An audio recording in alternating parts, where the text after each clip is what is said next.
Hey there, fabulous financiers. Welcome back to the Do Different Better show, where we talk about wealth wisdom and making money moves and finance simple for everyday people. I'm your host, Elaine Rasmussen, founder and CEO of Social Impact Now, Connective Institute, and managing director of the Integrated Capital Fund. Thank you for joining me today. In our last episode, we talked about the exciting world of real estate investing.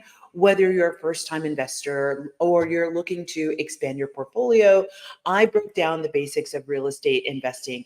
We covered different types of properties, key concepts like rental income, appreciation, and cash flow. I also shared some of my own investing mistakes and common pitfalls in real estate investing.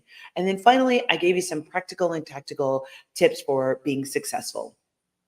But today, we're going to break down the basics of the stock market to help you kickstart your investing journey with confidence. In this beginner friendly episode, I'll cover the basics of the stock market, what stocks are, how the stock market functions, and get an overview of some major stock exchanges. You'll discover why investing in stocks is a great way to grow your wealth over time. I'll discuss historical returns, dividends, and capital gains, but also some more practical tips on setting financial goals, opening a brokerage account, as well as how important it is to regularly check your portfolio and make adjustments as needed. And I'll also share some really good resources like books and websites to keep you informed and keep you savvy. But let's jump into the basics of the stock market. Once again, if you're new to investing and you're curious about the stock market and how it works, this is a great segment for you. So let's get to it. So, what is the stock market? The stock market is where investors buy and sell publicly traded companies. Think of like a farmer's market or a Turkish bazaar. The stock market is a big part of the economy.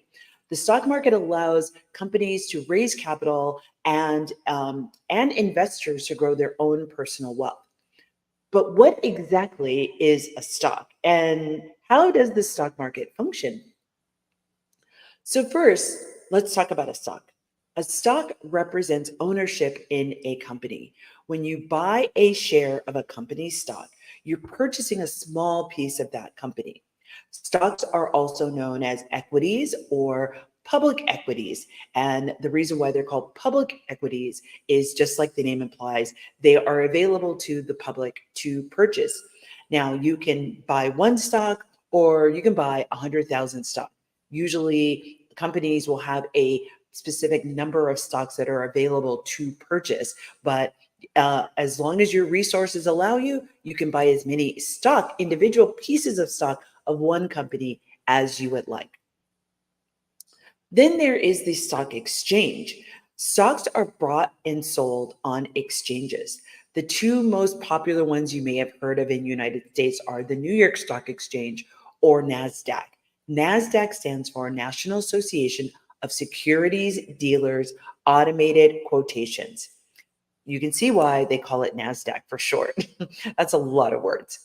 Many countries have their own stock exchanges like Kenya, Ghana, Zimbabwe, Japan, Hong Kong, Bombay, London, Toronto, just to name a few. These exchanges offer stocks for publicly traded companies in that country. So the US stock exchange is going to have companies that are US companies and vice versa with other countries. But the New York Stock Exchange is located in New York as well as NASDAQ. But New York Stock Exchange is one of the oldest and largest stock exchanges in the world. NASDAQ, on the other hand, is really known for its high-tech listings and electronic trading system. So you're going to see a lot more tech companies on NASDAQ than you will see on the New York Stock Exchange. Understanding the basic structure of the stock exchange where stocks are traded is the first step to becoming a really savvy investor. Now let's move on to how the stock market actually works. The stock market operates through a network of exchanges where stocks are listed and traded. Prices are typically determined by supply and demand. So the more people want that stock, typically the higher the price is going to go. And as people stop trading or trading slows down for that stock, you'll start to see the stock price goes down. There's a couple ways that this happens. So there's brokers and online trading platforms. Investors buy and sell stocks through brokers or online trading platforms. Brokers act as, just like the name sounds, they act as intermediaries between buyers and sellers, facilitating these transactions. So you would be an individual, you might work with a broker who buys and sells on your behalf. There are some examples like E-Trade, Robinhood, and TD Ameritrade that allow investors to trade stocks online with just the simple click of the button. Then there are also stock market indices. Stock market indices trade the performance of a group of stocks to give a snapshot of an overall market performance. There are well-known indices like the Dow Jones Industrial Average, the S&P 500, and the NASDAQ Composite, which is different than NASDAQ, right? The NASDAQ Composite. You might have heard the word index, and indices is just the plural of index. So you'll hear me talk about indexes, but what I'm talking about are things like the S&P 500 and the Dow Jones Industrial Average. So just a little bit of breakdown. The Dow Jones Industrial Average is comprised of 30 large publicly owned companies based in the United States. And just like the name sounds, it's looking at the average of these 30 companies, what's happening. And you might hear, on the news, or you might hear if you're listening to Bloomberg, oh, the Dow Jones is up or the Dow Jones is down, right? They're just looking at the average of these particular 30 publicly traded stocks. Then there's the S&P 500, which includes 500 of the largest companies listed on a stock exchange, on the US stock exchange. So that S&P 500, the top 500 companies, because there's thousands of listings on the New York Stock Exchange, the top 500 are what's called the S&P 500. And as you can imagine, that shifts and changes who gets on that list over time based on how well or how not so well a stock is doing. Then there's the NASDAQ Composite, which includes 3,000 stocks, but once again, they're mostly in the tech sector. So this is really important because if you're looking at the NASDAQ, but you're really interested in investing in healthcare, or you're really invested in construction, looking at the NASDAQ Composite isn't going to be a good list for you to look at as far as understanding what might be happening in the market, because those stocks don't represent the industries that you're looking at. Now, where you might want to see where do these things line up, if you're interested in healthcare, you may want to understand what's happening with healthcare technology. So looking at the NASDAQ Composite from that perspective could be really helpful and giving you some insight as to how the healthcare industry might be doing, understanding that healthcare tech is a component of the healthcare industry. But these indexes or indices help investors understand market trends, compare their performance of their investments to the market as a whole. And there are several ways to actually trade in international stocks if that's what you're interested in, but we're going to save that for another episode. Today, I'm just going to talk about the most common ways, which is exchange traded funds, but more on that later in the show. Now let's discuss what different types of stock you might encounter. So there are different types of stocks, and each one has its own characteristics. Understanding these can help you make informed decisions. So first, there's common stocks versus preferred stocks. Common stocks are the most typical type of stock that investors buy. They, once again, represent ownership in a company and entitle a shareholder to a vote at the shareholders' meetings, and they receive dividends, which are payouts on an annual basis based on how well the company performed that year. When you buy a common stock, you can get one vote per share to elect board members and decide on other matters. Preferred stocks, on the other hand, while they also represent ownership, They typically do not come with voting rights. However, they do have a higher claim on assets and earnings than common stock. So, where you see that really come to light is if the company is going into bankruptcy, if the company is closing its doors, or other sorts of events where the company might need to restructure.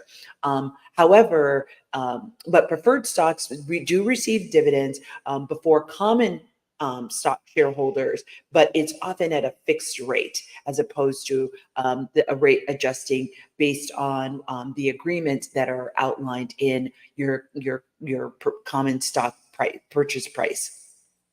So then there's growth stocks and value stocks. So growth stocks are shares in a company that are expected to grow at an above average rate of other companies.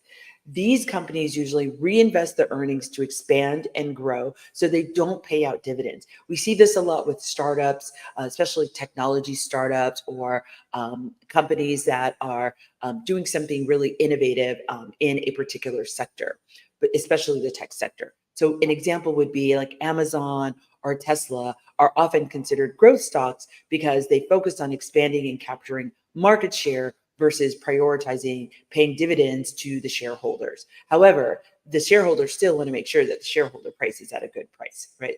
That is securing their investment. Then there's value stocks. And value stocks are shares in a company that are considered undervalued in price and trade for less than their intrinsic value. Investors in value stock look for stocks that they believe the market is undervalued. So there are companies like Johnson and Johnson or Procter and Gamble. These are what are called consumer packaged goods, and they might be seen as valuable stocks offering steady dividends and trading at lower price multiples, meaning that they're trading at a lower price, but it's more consistent and more reliable as opposed to the ups and downs of like a Tesla or an Amazon. Knowing the difference between these types of stocks can really help you build a diversified portfolio that balances your risk of potentially losing money, but the reward of gaining dividends or increased stock price and stock shares and stock value. So, that's it for this segment on the basic of the stock market. What we've covered today are in this segment are how the stock market works, what kinds of different stocks are there, and we're going to talk about in the next segment. We're going to go deeper into investing in stocks and how they are a really great way to grow your wealth. And we're also going to talk about how to get started. So stay tuned, and I will show you how to do different better.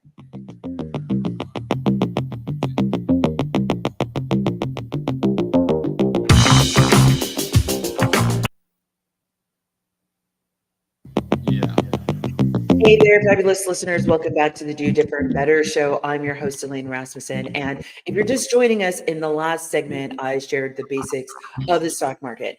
If you're new to investing or you're just curious about how the stock market works, it was a great segment. I encourage you to go back and listen to it. And in this next coming up segment, we're going to be diving into how to invest in the stock market, whether you're a newbie or you're just looking for some solid advice to augment what you already know. This is going to be a great segment for you. So let's get started. So why invest in stocks? Investing in stocks is a great way to grow wealth over time. You may have heard me talk about this in previous shows that on average, the stock market has only gone up over time. But what should you actually consider when you're doing it? So let's break it down. So, first of all, there's historical returns.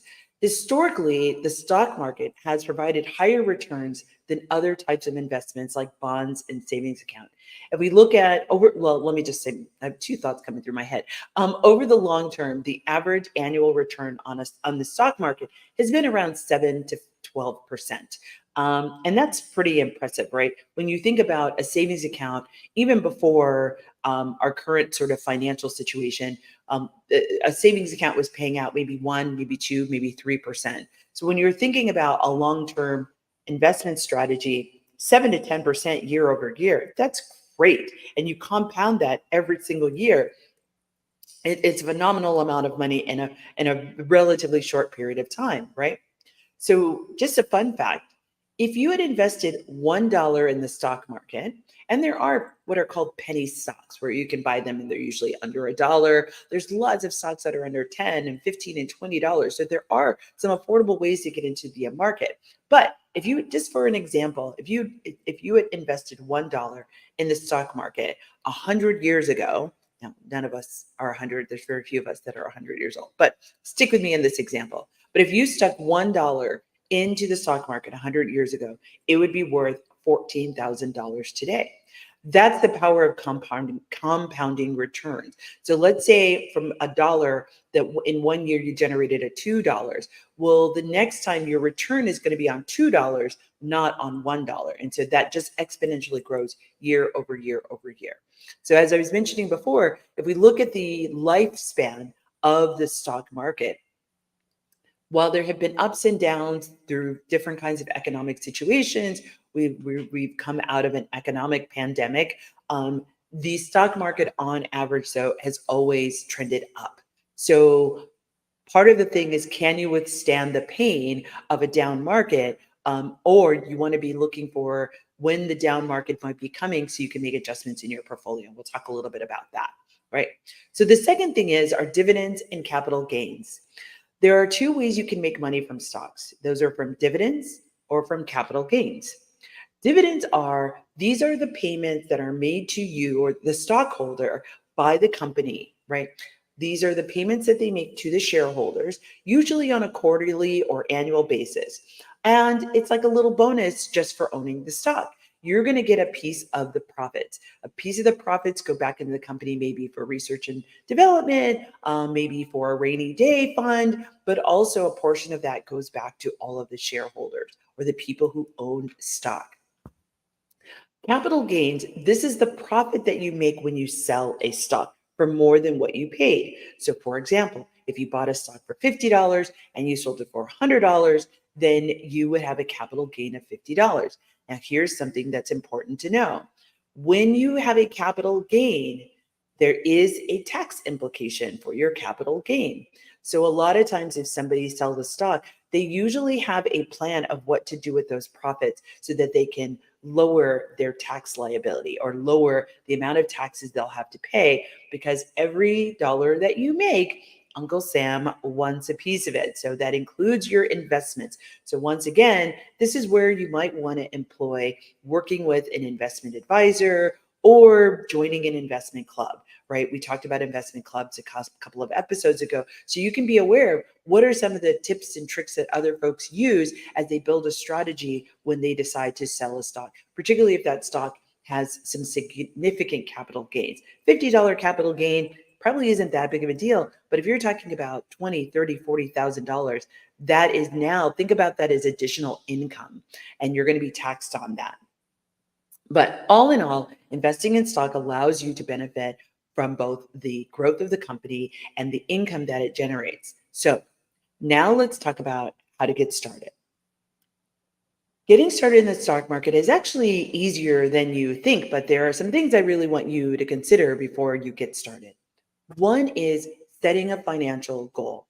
First, determine why you even want to invest and what do you hope to achieve. You may be hearing a theme here, right? Are you saving for college? Are you planning for a down payment on a house? Or maybe it's retirement, or maybe it's an upcoming medical procedure or some other familial event. But setting clear goals can help you stay focused and motivated and not emotional, right? Sometimes we get emotional, we get so excited, and so we lose sight of, hey, what did I actually want this money to do? How did I want to activate it? I remember when I started investing with some friends of mine in cryptocurrency and having a conversation about, okay, is there a point where we take the money out, right? Do we want to double our money and then take our money out? Do we want to triple our money and take our money out? Whatever the situation is, having it clear and writing it down, because you're not going to remember. I promise you, you're not going to remember. So write it down, maybe put it on the refrigerator, maybe put it on your desk, your at-home desk and your office, whatever that is, but make sure that you're clear. So here's an example. If you want to save for a new car in 5 years, you can set a specific target amount and figure out how much you need to invest each month to reach that goal, right? Whether that's in one stock or a collaboration of stocks, whatever that looks like, right? But you're making a plan, you're working the plan, and making sure that you achieve the plan. The second thing that you can do, that you need to do, is to open a brokerage account. Once again, this is if you're going to do it on your own. I always suggest, if you're able to and you have the resources to, is to work with a professional. But there are plenty of people who do this on their own. There's lots of videos, but once again, many of those folks that are doing these videos are not professionals. They are not investment advisors. So just take in that information carefully, mindfully, double check it, triple check it. If you've got a friend or a friend of a friend, you can run some of the things that you've heard or you've learned, run it by them. But once again, joining an investment club and learning from people who've already done this is another great way. But back to brokerage accounts. This is an account that allows you to buy and sell stocks. There are lots of online brokers to choose from, like Charles Schwab, Robinhood, E-Trade, and TD Ameritrade. There's hundreds of them out there. Some of them are regional based, some of them are national or global. So you should be able to find something that meets your needs. And here are a couple of steps. So research a few different brokers to find one that's going to fit your needs. There's usually an online application. Fill out that application, and you need to know that you're going to need to provide some personal information and some financial details. Then the third thing is you want to fund your account by transferring money into the bank, into from your bank account. So typically in the online application, they'll ask you, who do you bank with? And they'll ask for your banking information. So as your account fluctuates and rises and falls, that they're going to have access to your bank account to, if you start to go below a certain point, that they have permission to take money, a certain amount of money out to relieve your portfolio. And then the last thing is you just start trading. You can buy your first stock with literally just a few clicks. It's really that simple, but with your goals set and your account open, you're ready to start investing. But what's the best strategy for beginners? So let's get into it. There are some great strategies for beginner stock investors, and I hope that these tips will help you get onto the right foot. So the first one is dollar cost averaging. Dollar cost averaging involves investing a fixed amount of money at a regular interval, regardless of the stock price. The strategy reduces the impact of market volatility because you're buying more shares when prices are low and fewer when prices are high. So, for example, if you invest $100 every month, sometimes you'll buy more shares if the price is lower and a few shares if the price is higher. But over time, this evens out the cost of what you pay for your investment. The second way to do this is by diversification. Diversification means that you're going to spread your investments across different stocks and sectors to manage the fluctuations or risk of losing money. It's not in this kind of a strategy, you don't put all your eggs in one basket. By diversifying, you reduce the impact of poor performing stocks on your overall portfolio. So here's a tip. Consider investing in an index fund or an exchange traded fund that track a broad market of indexes like the S&P 500. These funds give you exposure to hundreds of stocks, therefore making diversification easy. The diversification is really built in, right? So by using these strategies like dollar cost averaging or diversification, you can build a balanced and resilient investment portfolio. Just remember that investing is like a marathon. It's not a sprint. So you really want to stay patient and keep learning. And once again, do it in a group. Find some other folks that you can do this with, whether we talked about real estate investing clubs. There are also stock investment clubs that you can join. So look for those in your community online. Look at your local librarian. A lot of times they are a good resource for telling you about where are some good places to find information, particularly historical information about trades. There's also a great simulator. So Investopedia, and there are others online. I think this is a really great place to start, is to just really simulating, starting with the simulation and then going from there into real stock. So maybe over a 3-month period, you can start to think about working in sort of a simulator and to dip your toe in the water, and then using that as an opportunity to be able to figure out how are you going to manage this. And I'll talk a little bit more about this in the next segment. But once again, investing in the stock market is a marathon. When you're investing in the stock market, it is typically you're looking at investing for a longer period of time. So I would say definitely a year or more. This isn't about, now there are people who you may have heard, they're called day traders. They're just trading on the day. They're looking for quick wins throughout throughout the day or for that particular day. But if you're new, that is not the place that I recommend that you start, right? I think taking a more measured approach until you really have some understanding about your risk tolerance. What are you willing to do? What are you not willing to do? But also, what are you willing to lose and what are you not willing to lose? And what is attractive to you? And start to build up an investment strategy. So stay patient and keep learning. So that's it for this segment on investing in the stock market. We've covered why you should invest, how to get started, and some really beginner-friendly strategies. Stay with us in the next segment. I will give you some practical tips and resources to help you manage your investments. So stay tuned, and I'll show you how to do different better.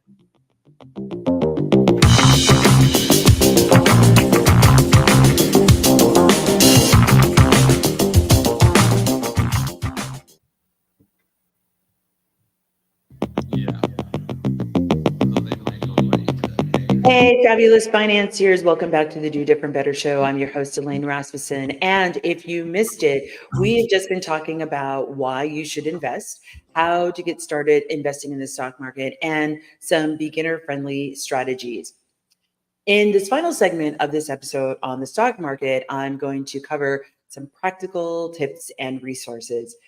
This is when we're going to get down into the nitty-gritty of monitoring and managing your investments. Plus, I'll share some really great, awesome resources to keep you on top of your game. So let's get to it. So we're going to talk about monitoring and managing your investments. So we've gotten ourselves going and you've started investing. That's amazing. Congratulations. But the work doesn't stop there. Once you start investing, it's important to monitor and manage your investments regularly, right? Just like going to the gym. Just because you start going to the gym doesn't mean like your body's just going to like fall into shape. You got to keep going. You got to keep maintaining, which is sometimes the hardest part. But here's some options or some ways that you can do that.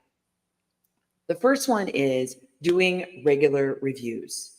You should be checking your portfolio periodically to ensure that it aligns with your goals. Think of it as a health checkup, but for your money.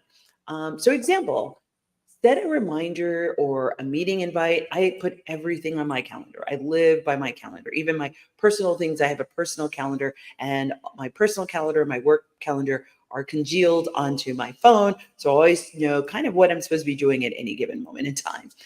It actually helps reduce the level of thinking I have to do. It's amazing. But you definitely want to be, put it, it's really great to put it on your calendar and just set up some time. Maybe it's Sunday morning, right? The stock market is closed. There's not much going on. You're having your morning coffee or after you've done your yoga. Maybe not after you're done your yoga. It might stress you out. But the whole idea is that you have a regular cadence, whether that's weekly, whether that's monthly. Certainly when you're starting, you probably want it to be a little bit more frequent. And then as you get more comfortable and you're kind of, you're not trading as often, or you're kind of passively investing, you could go maybe a little bit longer. Maybe it's every other month, or you're just checking it every quarter. But definitely you want to take a look at it regularly. No different than your car. You have your tires checked, you have the oil checked. This is no different. Managing your money is no different, right? So when you set that meeting reminder to review your investments on a monthly basis, look at how each stock is performing or index they're performing. You might even want to make yourself a checklist. Hey, I'm going to check these indices. I'm going to check these stocks and I'm going to start researching new opportunities, right? Maybe those are the three things you do in that 30 minutes that you've dedicated to evaluating your portfolio. But then this is an opportunity also for you to check to see if you're on track to meet your financial goals. You can make some notes or any concerns or questions that you might have, right? The questions you can then bring to, once again, a professional, or if you're part of an online community, you can bring the question to the community. Once again, doing this with a friend or your partner makes it a lot more fun and more likely that you're actually going to do it. I know for me, I love an accountability buddy. Having an accountability is just going to make sure that I actually follow through, because I don't want to look like the idiot who didn't do what I said I was going to do. So, the second thing is adjusting your strategy and being mindful that, once again, this is not a sprint, it's a marathon. Changes might need to happen, and quite frankly, just will need to happen. As life happens, your financial situation and your goals might change. Maybe you get a promotion, maybe you're planning to have a baby, or you're having a baby, or maybe you're deciding to save for a new house or a real estate investment, like we talked about. It's important to adjust your investment strategy accordingly. And so, what do we mean by that? What that means is, maybe when you started, you were more willing to take more risk, right? You were more willing to invest a lot more money and making huge bets on a particular stock or a particular fund. But as your life changes and you might need some security, you might not make the same bets that you were making before when you were single, right? When you get in a lifetime relationship, you may want to not be so aggressive with your investing strategy. So a lot of times you might hear a wealth advisor or investment advisors ask you, or do you find yourself aggressive, or do you find yourself conservative? And there's scales all in between that, from aggressive investing, which meaning like you're going to make some big bets, some with the hope of some high returns, versus conservative. I'd rather have slow and steady wins the race. Um, investment returns. They're going to be reliable, that pay over time and are consistent, more consistent, and more persistent, as opposed to the fluctuations of a highly aggressive market. And once again, that is a spectrum. And so you want to start to understand, how aggressive are you or how conservative are you? There's no right and there's no wrong answer, but you do need to know. So as you're looking and making bets, there's actually indicators on some of these stocks that say, oh, this is an aggressive stock. This stock is expected to pay out high, but you might have to wait a while before that big jump in the stock price for that big payout. So these are all the things that, when we talk about adjusting your strategy, it's really about moving from on the pendulum of aggressive to conservative. And at different points of your life, you're going to feel the push and pull to move in one direction or the other. Typically, what we see is younger people tend to be more aggressive. And the reason for that is the implication is that, or the assumption is that, they have time to make up for any losses that they have. And as you get older, you become more conservative because you have less time to make up any losses that you may have. So those are just some of the underlying thoughts about what we talk about when we say your investing strategy. We're talking about how assertive or how aggressive or how willing, what are the bets that you're willing to make, and what are the bets you're not willing to make when you think about whether that's investing in stock market, investing in the real estate, or investing in other things that we'll talk about in future episodes, like investing in private companies. But keeping a close eye on your investments and being ready to make an adaptation to your strategy is super, super crucial for long-term success. So now let's talk about where you can learn more and keep growing as an investor. So, as we've talked about with everything on our show, continuous learning is key to being successful, no matter what it is that you decide to do, whether, once again, cryptocurrency, real estate, stocks, bonds, which we'll talk about in the next episode. You've got to be continuously learning, right? And being willing to continuously flex and shift as your life needs change. But the more you know, the better decisions you'll make that are going to be best for you. right? And that's another thing that's really critical to understand. While you may participate in an investment club, while you may have a friend that you're going on this journey with, there's life circumstances and your life circumstances are not the same. So when you're having these conversations with your investment club or friends, understand that they're making their decisions and they're talking about their investment options from the lens of their personal goals. They may not say that, but that's what's happening. We come to every conversation with our own personal lens. This is no different. So you just want to listen for that when you're listening to maybe advice that you're getting. Maybe it's a tip that you've heard or a strategy that somebody is using. They're using a very aggressive strategy. Is that right for you and the goals that you've set up for yourself? And being mindful of that will help you make sure that you don't make any rash decisions that could have some serious financial implications. But once again, we've talked about continuous learning is really important to your successful investing journey.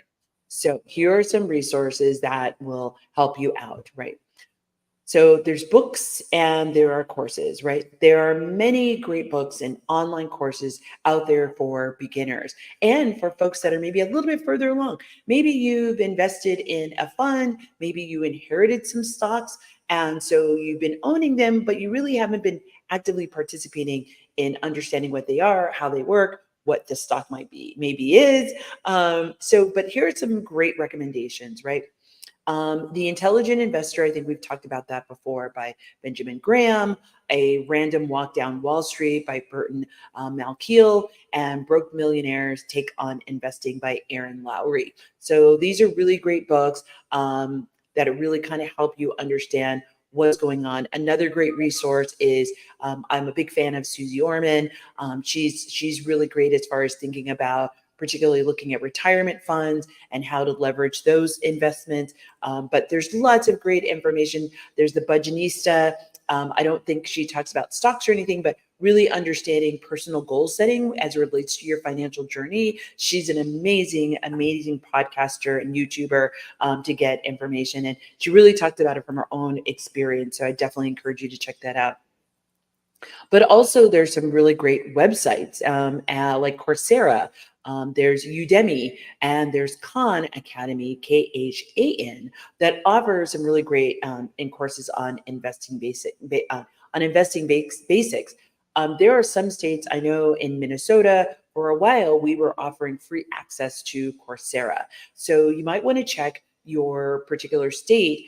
Particularly, I think if you will go to your economic development department or the career development programs that are in your state, see if they have a partnership with any online universities or the local universities. They may be offering these courses through your local university for free.